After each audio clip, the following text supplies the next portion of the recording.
अनंत बाळा सावंत,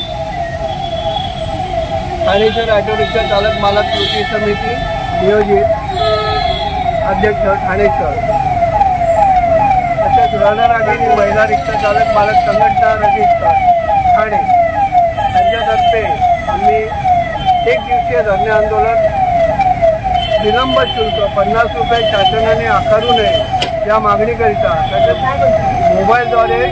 मोबाईलद्वारे फोटो काढून घेण्यात येणारा दंड घेणे बंद करण्याकरिता आम्ही 2 विषयाकरिता इथे जमलेलो आहोत।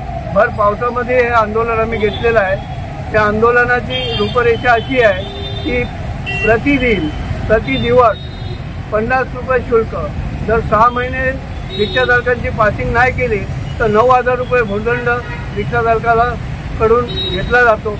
ती घेणे बंद करावी या मागणी, एकच मागणी करता केंद्र सरकार जिजिया कर आमच्यावर लादत आहे, तो जिजिया कर बंद करण्याकरिता आम्ही सर्व भर पावसामध्ये इथे एकत्र आलेलो आहोत आणि एकत्रितपणाने रिक्षाचालक इथे धरणे आंदोलन एक दिवशी करीत। माझं नाव अश्विनी चंद्रकांत भुजबळ, मी एक ऑटो रिक्षा ड्रायव्हर आहे। सध्या जे सरकारने 50 रुपये दंड आकारणी लावली आहे पासिंगवरती एक दिवसाची, ती योग्य नाही आहे। कारण का प्रत्येकाचं दिवसावरती धंदा होतो नाही होतो त्या हिशोबाने असतं।